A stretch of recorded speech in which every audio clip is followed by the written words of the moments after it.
Bonjour à toutes et à tous mes fratés, j'espère que vous allez bien. Aujourd'hui pour cette nouvelle vidéo, on se retrouve comme prévu pour la partie 2 du résumé de l'étape 4 du Giro d'Italia 2021. La partie 1 est disponible sur la chaîne YouTube, donc si vous voulez pas être spoilé, n'hésitez pas à aller la checker et aller voir cette partie 2 juste après. Tout est dans la playlist Giro 2021, mais vous retrouverez très facilement sur la chaîne. Donc c'est parti, résumé en images. Donc là, on voit les deux hommes du jour en tête, c'est Ren Taramay et Christopher Janssen. Les deux coureurs sont donc en duo en tête. Derrière, on a un groupe de chasse, c'est les rescapés de l'échappée du jour, une grosse échappée qui s'était formée, et au fur et à mesure des ascensions, un tri s'est opéré, le peloton à 4 minutes 16, à ce moment-là, à 5 km de l'arrivée, dernière ascension du jour. Ça, c'est les poursuivants avec Alejandro De Marchi qui a pour objectif d'aller prendre le Maglia Rosa, le maillot rose, suivi dans la roue de Joey Dombrowski. Ce sont carrément les deux plus fort du groupe de contre des échappés tout simplement. Là on a encore les deux hommes à l'avant, Taramay et Janssen. Ici on peut voir Joao Almeida dans le groupe des favoris, ça accélère, il est lâché tout comme Jay Hindley. Devant on a toujours les deux hommes et le retour de Marchi et Joey Dombrowski, impressionnant les deux hommes qui ont réussi à boucher 30-40 secondes en une ascension. Là on voit le groupe des favoris, déjà des défaillances, Almeida qui est ici lâché. Et on voit justement ici Jay Hindley de la DSM, excusez-moi, se faire lâcher également. C'est les deux premières fringales du jour, on va dire. Ciccone, Giulio Ciccone pour la Trek qui attaque. On ne sait pas si c'est pour préparer une attaque de Nibali ou pas. Ici Joseph Lloyd Dombrowski qui contre De Marchi, et là il part tout seul en tête de la course, vous l'avez compris. Ren Taramay et Jules Janssen ont déjà été rattrapés et lâchés, ils ont été très longtemps à deux, ils avaient plus d'énergie, donc ils se sont fait un peu contrer, on va dire tout simplement. Joey Dombrowski qui part tout seul, dans le peloton attaque, c'est Miguel Landa en personne pour la Bahreïn. Il avait fait rouler ses équipiers tels que Caruso et encore d'autres coureurs de son équipe. Il attaque, suivi par Bernal, Ciccone et Hugh Carty qu'on voit ici, et Ciccone un peu plus loin derrière. Ici, Joey Dombrowski s'en va chercher la victoire. Hop, victoire pour l'Américain qui n'avait pas renoué avec la victoire depuis le Tour de l'Utah 2019 où il avait d'ailleurs fini 3ème du général et gagné une étape. De Marchi prend le maillot rose, il arrive à moins de 20 secondes de Joey Dombrowski par rapport au général, ça le fait, il prend le maillot rose, encore un Italien qui succède à Filippo Ganna. Ici, le groupe des favoris des plus forts avec ici un rescapé de l'échappée, on retrouve Landa, Vlasov, on a ici Hugh Carty, on a Ciccone et on a Egan Bernal qu'on ne voit pas, mais Egan Bernal va aller faire le sprint. Donc voilà les 5 favoris les plus forts. Ici on voit le vainqueur du jour, Joseph Dombrowski. Le classement de l'étape américain, enfin l'américain qui remporte l'étape pour 13 secondes, donc De Marchi prend quand même le maillot rose. Dombrowski c'est quand même un bon grimpeur, il sera très bien placé au général avec un peu d'avance sur les principaux favoris. Fiorelli, Vervac, Traknik, Walter, Nicolas Hédé, un français de l'échappée qui finit 7ème à 49 secondes. Et donc voilà Christopher Janssen qui finit très loin et Ren Taramay également au final.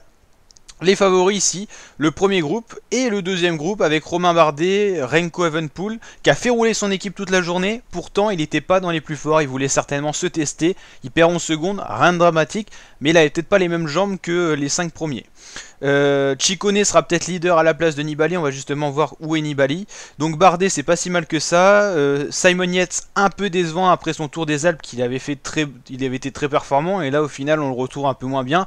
Après là ça veut rien dire, c'est première étape de montagne, il pleuvait, le temps a beaucoup joué, on peut avoir des changements bien sûr. Dan Martin, Davide Formolo, pour ce groupe là c'est pas encore dramatique. Là on va quand même aller voir donc Alberto Bettiol et Damiano Caruso, ça va encore. Caruso très fort, il a quand même roulé pour Landa et il finit avec les gros favoris quand même, pas dans le premier groupe de favoris mais dans le deuxième. Un peu plus loin derrière, au niveau des favoris qui ont perdu du temps, on retrouve Pozzovivo, Burman, Nibali, Sivakov, Jay Hindley, Daniel Martinez. Mais alors c'est vrai qu'on va aller voir le classement aussi de Marc Soler qui est un leader qui a une grosse défaillance aujourd'hui, mais c'est pas le seul d'ailleurs, on va aller voir ça tout de suite tout simplement, c'est parti. Classement du maillot rose, vous le voyez, c'est Alessandro De Marchi qui prend le maillot tout simplement distinctif pour Israel Startup Nation. Joe Dombrowski 2, 3 c'est Louis Vervac, on retrouve tous les mecs de l'échappée en fait, Oliveira, Walter, Hédé, donc premier français 6ème.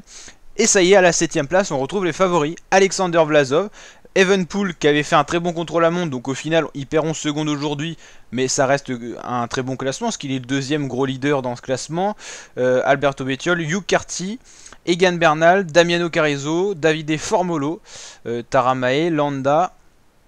On voudrait bien le classement complet. Simon Yates, Gianni Moscon, Giulio Ciccone, Romain Bardet est quand même 19ème, mais à 2 minutes. Mais 2 minutes, c'est pas les principaux favoris. On l'a vu, c'est les coureurs de l'échappée, donc ça va encore. Ah oui, donc à chaque fois qu'on fait charger, ça va nous renvoyer là. C'est pas terrible ça. Ok, Nibali qui a perdu pas mal de temps. Heureusement qu'il avait fait un chrono plutôt correct, hein, au final, Nibali. On va charger plus directement pour aller voir ça. C'est pas très pratique, hein, le site du Giro. Pour aller au-delà de la 25e. Un coureur dont on n'a pas beaucoup parlé, c'est Pello Bilbao, qui faisait partie des grands favoris, qui n'a pas su vraiment être dans les bons groupes. Il perd pas énormément de temps, mais c'est pas génial quand même. C'est pas génial sa performance. On va charger un peu plus la team et on va aller voir ça tout simplement.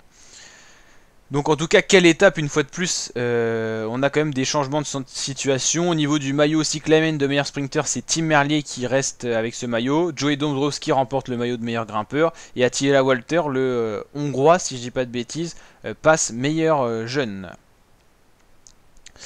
Alors, on va aller voir ça. Donc on a de la 35e à la première. Donc des leaders qui ont perdu du temps, donc Masnada il sera certainement pas leader. Tobias Foss aussi qui a subi une belle défaillance aussi. Burman, Jane Lee, Soler, Nibali, ce sont des coureurs qui ont perdu du temps. Romain Bardet ça va encore, il a été dans le deuxième meilleur groupe des favoris, lui c'était le chrono où il avait perdu du temps. Mais il va peut-être devenir leader unique au vu de la contre-performance de son co-leader Jane Lee. Après il va peut-être monter en puissance Jane Lee, hein, on ne sait pas non plus. Mais en tout cas, grosse impression de Landa, Bernal, qui étaient peut-être les plus forts aujourd'hui. Vlasov un peu en dessous, je dirais. Evenepoel aussi. Hugh Carty un tout petit peu en dessous, mais il a réussi à s'accrocher. Et grosse impression pour moi de Landa et Bernal. Donc on a déjà des premiers états de forme qui se dégagent et des premiers pronostics de vainqueurs, on va dire, pour la victoire finale. On sait bien que ça peut beaucoup fluctuer en 3 semaines. Les chutes, les incidents mécaniques, les coups de moins bien, tout simplement. Donc voilà. Joao Almeida il finit quand même à 5,58, c'est énorme, hein, il a perdu beaucoup de temps.